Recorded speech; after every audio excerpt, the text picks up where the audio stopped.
Thursday, September 9. The Cowboys visiting Tampa Bay to take on the Buccaneers, the defending champions. Last season ended in Tampa Bay. The new season begins. Fire the ship. Throw a football into the cannon. Fire the cannon. Let's go. Oh, man. I'll tell you, that Sunday Night Football song, I think I've told you guys this before, but I get songs that just, I'm a musical guy. Grew up with music, musical family, played jazz music as a teenager and whatever. So I always just have songs in my head. The song that's in my head the most, if there's a pie chart of like the songs that pop into my head the most, and there's a lot of them, the Sunday Night Football theme, the NBC Sunday Night Football theme is in my head more than any other song year round. Just like timpanis, just. Do you really have that one? Dead serious. Honest to God. Yes. I get Ode to Joy a lot. Are you just serious? going through my head. It just goes through my head. I get a lot of Ode to Joy for me. I can't tell you how many times I will just be in my apartment alone, and then just the DX is just all the time, and mostly that part. I'll just like walk into the fridge, grab it,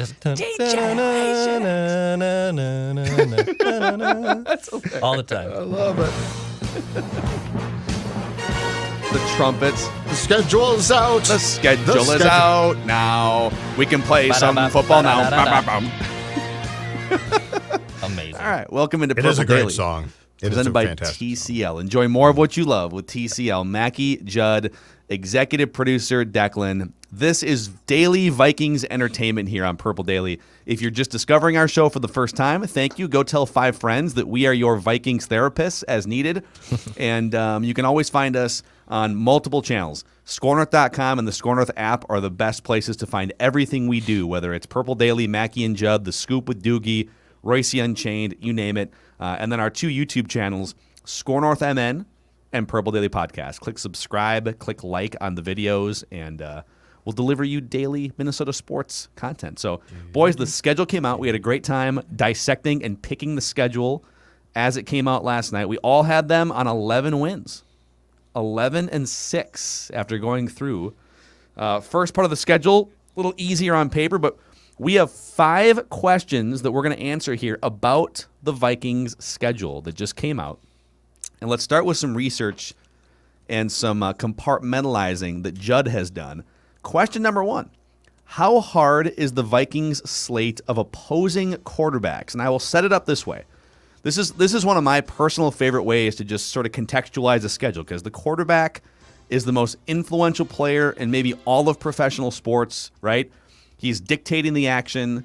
The best quarterbacks usually are going to win more games than the worst. Like, that's oversimplifying football, but the Vikings' losses last year, if you boil it down to opposing quarterbacks, their losses last year came against Aaron Rodgers, Tom Brady, Drew Brees, Phillip Rivers, Ryan Tannehill, Russell Wilson, Matt Ryan, also throw in an Andy Dalton and a Mitch Trubisky. Their wins came against Teddy Bridgewater, Mike Glennon, Nick Foles. They also beat Matt Stafford, Deshaun Watson, and Rodgers. So they had a little bit of a mixed bag, but like, who are the quarterbacks they're facing? Judd has them in tiers, I believe. So how hard is the opposing quarterback slate? Not as hard as the one that you just went through, in my opinion, from 2019. And yes, I did go decks and write them all down by hand last night on my notepad. I know you especially enjoy old people jokes like that. I had to do it yesterday because my computers were incapacitated. So I was using a chicken scratch and using my St. Paul Central High School. Edina High School, you cake eater. God, that just really keeps me up at night. So anyway, pen to paper, I went with 3 tiers of quarterbacks that the Vikings will face or could face in 2021. The elite tier, which is the star, the creme de la creme, as they say. The next tier, I'm calling it. So these are guys who aren't elite, but they're very good. They could cause you problems. And then the final tier, very simply entitled Doesn't Scare You tier. Okay? Love it. So like you game plan for them, but you're not really scared. The elite tier, gentlemen, in my opinion, only has 2 names. Russell Wilson, home opener week 3. Lamar Jackson at Baltimore week 9. Wow. So last year, by comparison, elite tier, my opinion anyways, Rodgers, Brady, Breeze, Wilson, and then Rodgers again, and probably Deshaun Watson. So let's see. That's be 6. And I'm going until we see otherwise with the theory that Jordan Love will be the Packers QB in 2021. I agree. So I'm going with that until we're proven, until he says I'm coming back, I am going with Jordan Love is the Packers starter. So the elite tier has 2 names. That's it. And by the way, gotta admit, in a sick way, I'm curious to see what Zim will do against Jackson in Baltimore. Because that's the type of guy he will game plan for a lot. And I'm not quite sure that he won't give him problems. Yeah. All right. I'm the only beef I will pick is I think Justin Herbert might emerge into that category, and I think Kyler Murray is knocking on the door. I agree. Of that category, but they're not there yet. So exactly. They have to take a step forward, but that step is sort of there for the taking for those guys. So we'll see if it changes. All right. So next tier has 5 names. Okay. I'm going to put next tier, and this might be wrong. This might be, and ultimately, given the circumstances, doesn't really scare you guy. But I'm not going to condescend to him that much. Joe Burrow. So I'm putting Joe Burrow in the next tier, but he's coming off a knee injury. He's only in his 2nd year. I might be stretching on that. So I'm putting Joe Burrow, out of respect for how he played before he got hurt in Week 11, in the next tier. But I'm not sure I'm right there. I think by the end of the season, and I had my quarterback rankings earlier this week on Monday in our pecking order, I had Joe Burrow 10th. And it was me projecting the 2021 season. I think by the end of the season, he's going to be a borderline top 10 quarterback. Week 1, everything you just said, Week 1, coming out of the gate, coming back from that injury, the team hasn't gelled yet, right? They've got rookies they have to work in. That's probably the best place to have Joe Burrow on your schedule. If it was Week 12 and he's had 3 months to figure it out, I don't know if I'd want to face him. So, yeah, okay. Next tier, Week 2, Cardinals. Kyler Murray, who I'm with you, Phil. By the end of 2021, he might belong in the elite tier, but for now I can't go elite. So I'm going next tier for him.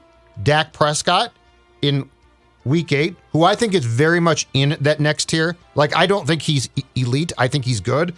Herbert in Week 10, also in the next tier. And then the last guy, Week 16 against the Rams. I'm going to give Matthew Stafford the respect of being in the next tier. I think in an offense that good, possibly, he's a good QB. And he was stuck with a terrible team and a joke of a franchise.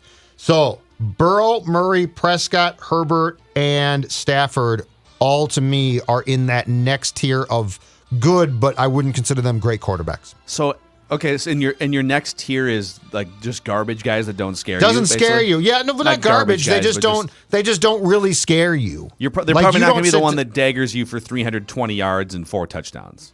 Yeah, and you feel that if you game plan correctly for my third group, I think you can beat them.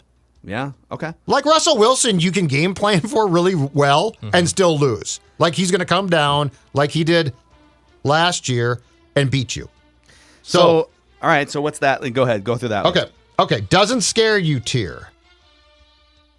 Baker Mayfield in Week 4. He doesn't scare me. Like he's okay, but he doesn't scare me.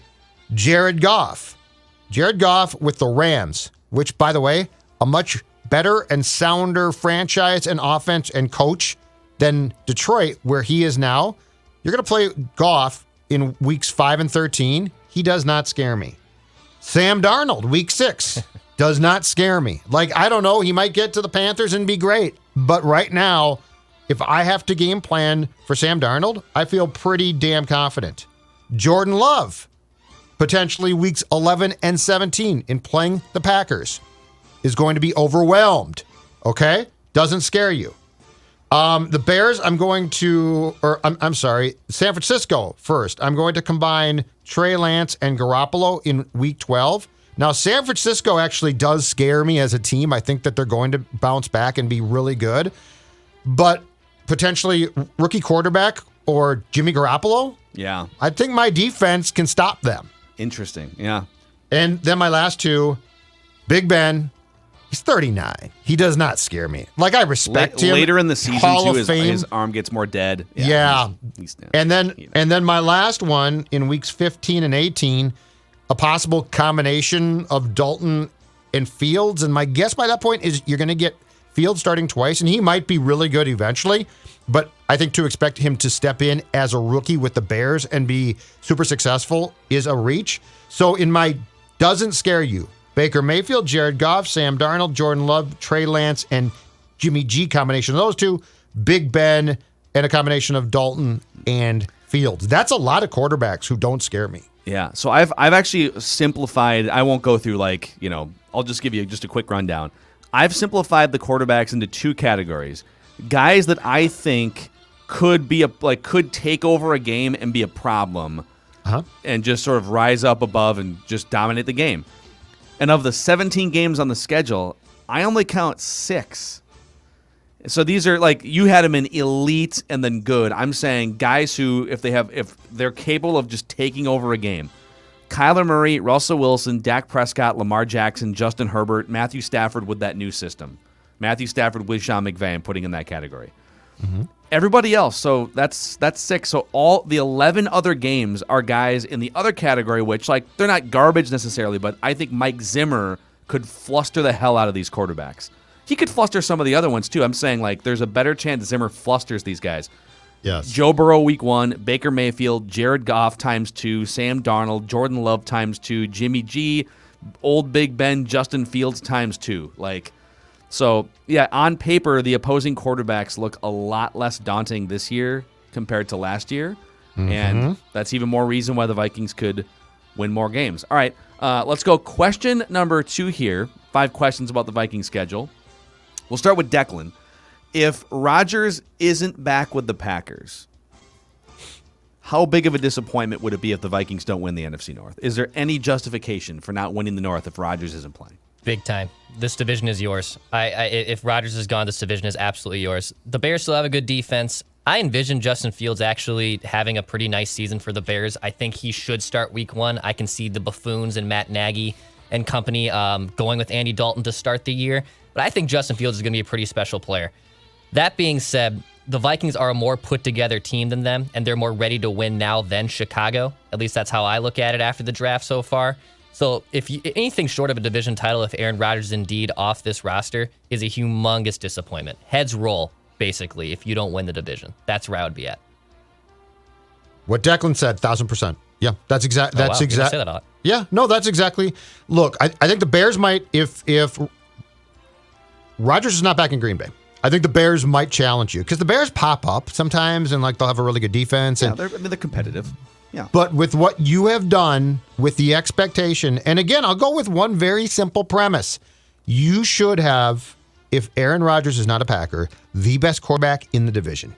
I don't think there should be a big debate. Now, in a year, it might be. Justin Fields might be great. I have no clue. But, gentlemen, if your opening day quarterbacks are Jordan Love, Jared Goff, and Andy Dalton, and Kirk Cousins, you're paying Kirk to be the best QB in the league, and there's no questions about that. I don't think there's a debate. I think that it is clear cut. And if you have the best quarterback really to start by far in the division, there is no excuse for you not to win that division and be a very good team. I would even go, so I agree with everything you guys just said, and I would maybe even go a step further, that even if Rodgers comes back, the chemistry is going to be weird. I think he'll be able to still put up numbers and whatnot, but it'll be a weird vibe over there. So even if he comes back, I think the Vikings should still be the favorites because it feels kind of like an implosion waiting to happen. So just based on everything that's now out there publicly, it doesn't feel like the Packers can gel everything together in 2021 and do what they have to do over the course of 4.5 months of a regular season. All right. Great. Question number 3 off the Viking schedule is presented by our friends, boys, right here at PXG Minneapolis. And yeah, it is Packers colors here. So listen, love me some PXG. You going to the woods in Seattle? I've got like a Brett Favre themed thing here. Might have to see if they've got some purple in the mix that I can nab. But listen, if you're looking to up your golf game, these Gen 4 clubs are in the house at PXG Minneapolis. Best clubs PXG has ever made. Go check them out and see if they can up your game. And also some swag. If you want some swag, maybe you'll avoid the Packers colors here, but you can find it all at PXG Minneapolis in Southdale Center and find out more at pxg.com/Minneapolis. All right, boys. Question number 3 here. What is your favorite thing about the Vikings schedule?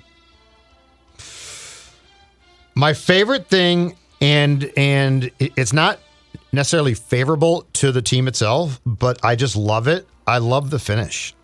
Yeah. At Chicago, home to the Rams, at Lambeau on January 2nd, which I think is just great, and then home to the Bears. I mean, 3 of the 4 games against division foes, all against teams in your conference.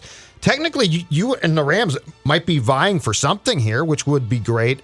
I think the finish is absolutely going to be, or it should be, hopefully, knock on wood, it should be great fun.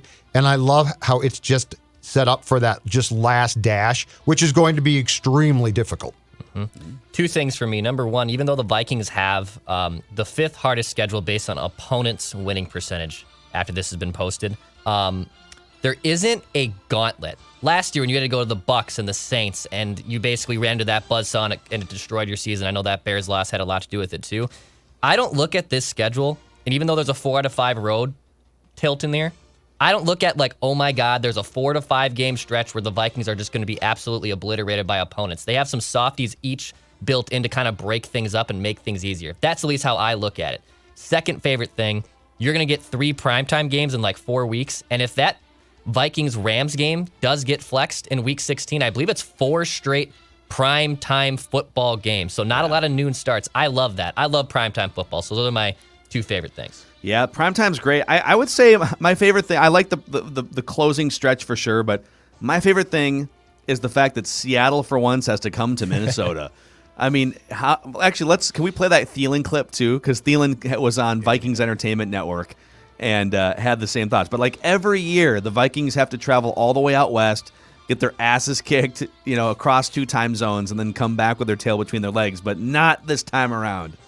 I don't know what that feels like to play Seattle at home. Usually, it's every year it's at Seattle Monday Night Football. So that'll be a little different, but I'm excited about it. Yeah. So I think he echoes everyone's same feeling. Is like these 2 teams might as well just be division foes. They play every year based every on the way the season schedule rolls out. Yes, so they do. All right. What is your next question here? What is your least favorite thing about the Viking schedule? This is very, very simple for me. I hate 3 consecutive home games. It goes Seattle, which is fine. That's fun. Cleveland, Detroit.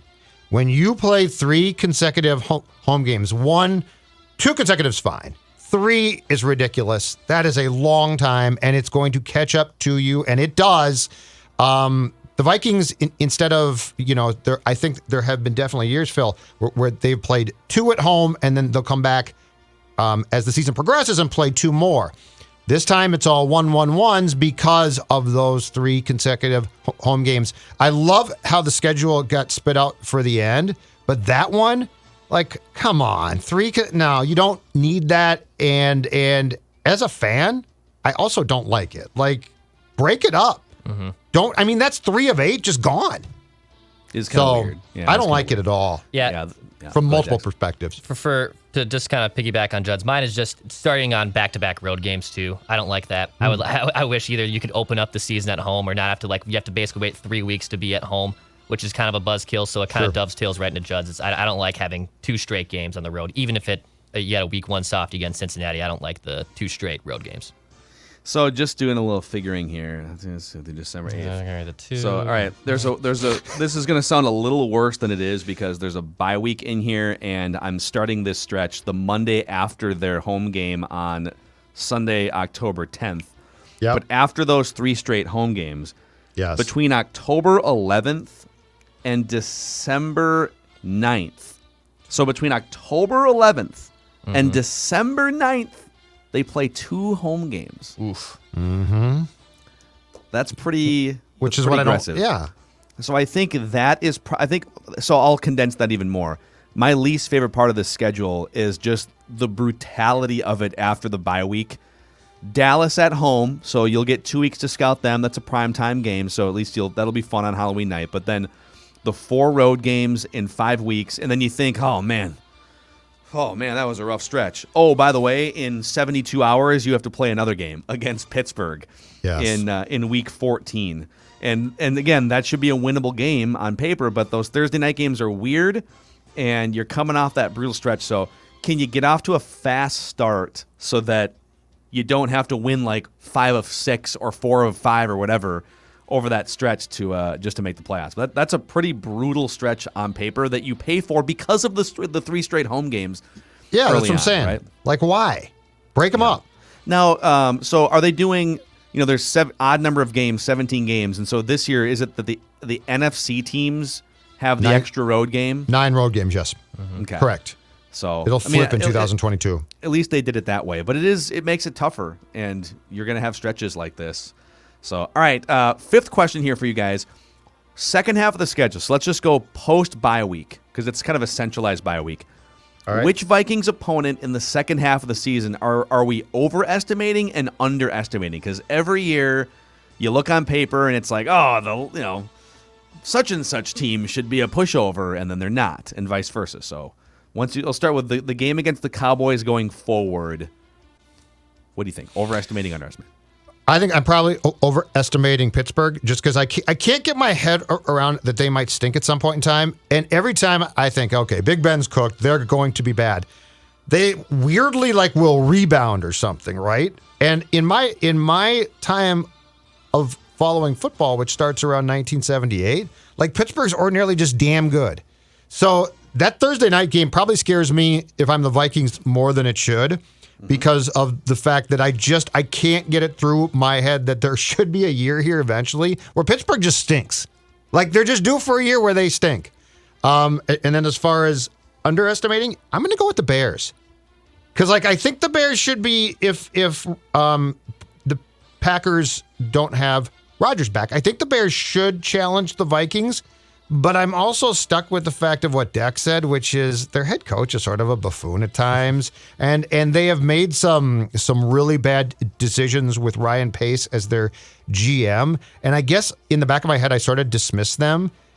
And the Bears are weird. Ordinarily, if I dismiss them, they pop up. So I'll go Pittsburgh for overestimating, the Chicago Bears for I'm probably underestimating them a little bit. Dex?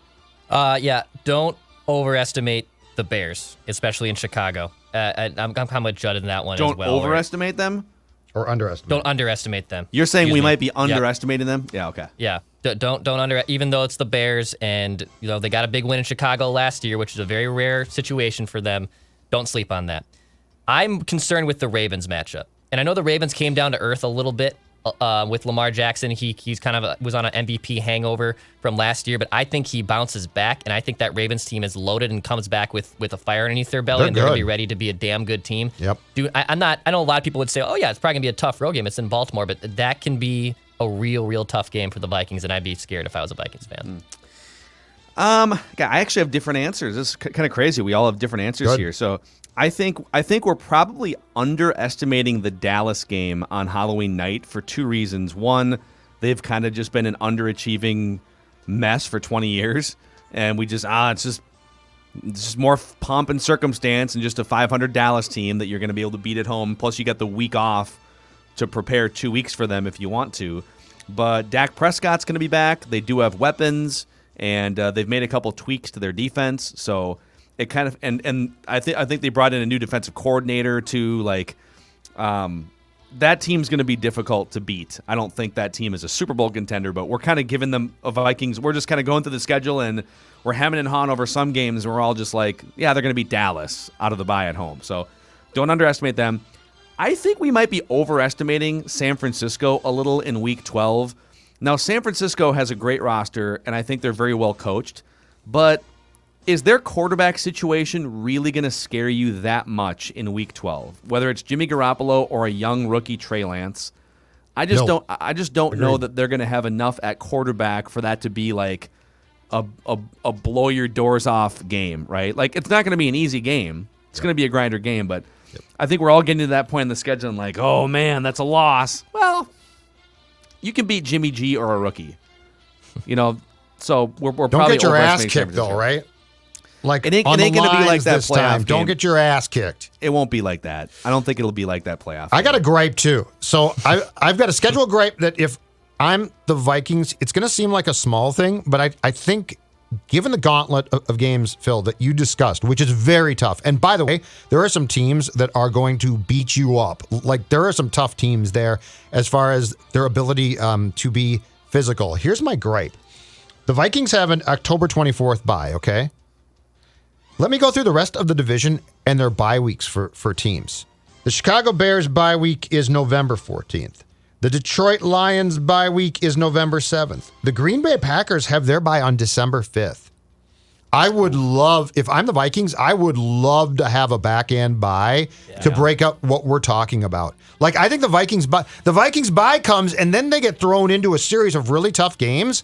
I'd prefer to start those tough games, get a reprieve, and then go back. Greeny this morning, which you can find on Score North Radio, AM 1500, he was talking about how Louis Riddick was making the fact of load management actually becoming a thing in the NFL because some teams don't have bye weeks until 13 and 14. Green Bay. Wow. And that you could, and as Greeny said, and I think a lot of people agree with this, that look, load management it's painful and it's bad to watch as a fan, especially if you're attending a game. But in football, the grind of a football season, especially on short weeks, and you don't have a bye week till 14, makes a lot of sense.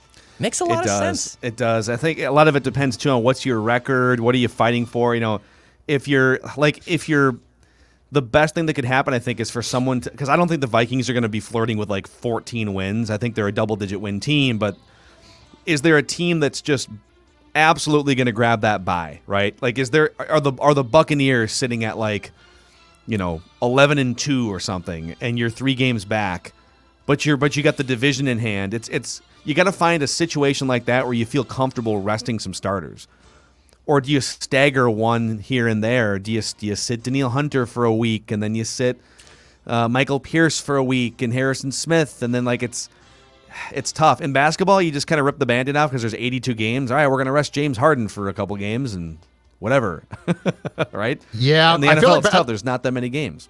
And I feel like basketball is full of a lot of really progressive minds, like really smart, up to date, right? Can you guys see Zim? Like, unless you've got your playoff spot wrapped up. So if that's different. But like, can you guys see Spielman coming to Zim and saying, Daniel's had a really long year and he's been really good, but I think for this game we should really either cut it back or rest him. Or even like, more there's so, no way he would do that. Eric Sugarman says, hey, based on the data that we've tracked on Danielle Hunter's movement and sleep patterns at practice, Great it would be really, really advantageous to sit him for a week. Mike's going to be like, are you kidding me? We're going to sit him? We got freaking Pittsburgh on a short week, and we're 1 game out of the playoffs right now? We got to go. Shanahan, you know what? In San Fran, he might be like, okay, cool. Yeah. So, actually, now that because I just threw out Pittsburgh, that would be the week that it makes sense to just rest guys sort of in a chunk. If you're in a place to do so record-wise. Those Thursday night games your opponent's going to be beat up as well. Those Thursday night games are super random. I don't think you sit your quarterback. I mean, if Kirk gets hurt organically, then you got to deal with it. But I'm talking like guys in the trenches, guys who are tackling running backs, right? Guys like a with Michael like Pierce? Extra, like a Pierce? Yeah, especially your linemen. Or even like your Harrison Smith, the way that he plays, right? So your only bye is week 7. Week 14 is that Thursday Pittsburgh game coming off the 4 road games in 5 weeks. You're going to be traveled. You're going to be short week. AFC team. It's an AFC team. So would conference? that week make sense to just load your injury list up and say, all right, 10 guys aren't playing. Let's just figure it out. If Zim wasn't your coach, I might say that's tempting. Here's the other problem, though. So if you do that, which, by the way, I sort of like, but if you do that, it's a Thursday night game. So guess who's going to call you? The league's going to call you and say, Kirk's still playing. Justin Jefferson's still playing. No, I know, but if you don't go fully competitive, my point is, I feel like in the NBA there's a lot more get it people. In football, it's football. It's always rough. But what you're saying makes sense to me. I think your comment back to the NFL would be, well, asses. Right. You jammed Thursday Night Football and a 17th game down our throats, and we're human beings that need a minute sometimes to recover from a brutal sport. And you're right. Thursday night games are just garbage. You can't recover that quickly. Yeah. One more just bonus question on this schedule for you guys, just from a football fan perspective. Football. What single game are you most excited for on the Vikings schedule? I'm really excited. I like this schedule. I think it's a lot of fun. I think it's full of with the expectations that I have for this team. Because, guys, there are no excuses. I'm really excited for the schedule. Yeah, and before you answer that question, I have seen people in the local media at the leader, if you will, mocking the notion of getting excited about the schedule release. And you know what? Don't rain on our fun parade here, okay? Don't be the fun. You're going to use a different F word for a second. Football is fun. The schedule coming out is fun. It's fun to look at the order of the opponents. If you're a diehard football fan and Vikings fan, and you haven't seen a football game in 4 months, it's fun when the schedule comes out. So yeah, of course it don't is. Be too cool for school. We already knew the opponents, and now there's people putting out who had the advantage with the schedule release. We don't really know anything. Raining on our parade. Yeah. I just want to get that out there. Okay. Fun police. It's football. We're having fun. Anyways. All right. So I'm going to pick a game outside of the division because those are, aside from Detroit, ordinarily fun. I am really looking forward to what I think is going to be a really interesting test, November 28th in Santa Clara, California, against the San Francisco 49ers. Because that's a good team. That's a solid team. It's a road game. It's much like I said on our schedule release show last night, boys. This is another game where if you're serious, if you're going to be as good as we think the Vikings can be or should be, this is a game that you go in and you kick some ass and you win. Now, it's a tight win. I get that. But I am really looking forward to seeing how Zim matches up against a really solid offensive mind in Shanahan. I agree with Phil. The quarterbacks don't necessarily scare me. I think San Francisco is good. But that's a great, in my opinion, potential road test for your team. And that should be two playoff teams going against each other. Mm-hmm. Yeah, my choice. I'll be harping on it for the next 6 months because it's still not till December. But that Vikings-Rams game is going to be awesome. When Sean McVay came here, I think in 2017, it was the number one offense versus Zim's number one defense, and Zimmer won that first battle. Then what they met up again, I believe the next season, that was that epic showdown in LA on Thursday Night Football where there's just haymakers after Kirk haymakers. was great in that game and just got outgunned. Yeah, he cooked. And he was awesome. Kirk was cooking. I'm excited for Week 3 matchup, and actually you have a more competent quarterback in Matt Stafford if you're a Rams fan. So I'm excited for that one the most. Love it. I love Sunday Night Football. It's just there's something about everything to do with it. We love Sunday night. We love Sunday football. Prime time football. He's Mike Tirico. Down the And schedule. here's how Mike goes to. He's not wearing a mask. So Dallas, it's America's team. It's going to be hyped. You're going to have Vikings, Cowboys, Sunday Night Football on Halloween night. Everything about it. Halloween night, Sunday Night Football. You know what it is, Phil? A repeat of the 2006 Monday night game, Halloween night, against Tom Brady and the Patriots. We're wearing football costumes, dressed up like a football now. Just take me to... Chris Collinsworth is rolling in. So there it is, yeah. All right. I got one question for you guys. Sure. Yeah. My question is this. Which of the quarterbacks that the Vikings are going to face at home do you think will be most flustered by the fact that there will be fans now? Because, we talked about that last night. That made a tremendous difference for, veteran quarterbacks were drawing them off sides, and young guys didn't have to deal with screaming fans in that stadium. Because I will throw out two immediately that I think will be flustered. Baker Mayfield can be flustered. And to Dex's point about the Rams game here in 2015, right, Dex? Jared Goff can be flustered. Matthew Stafford handled the noise really well Yeah. Jared Goff ain't going to handle that noise as well.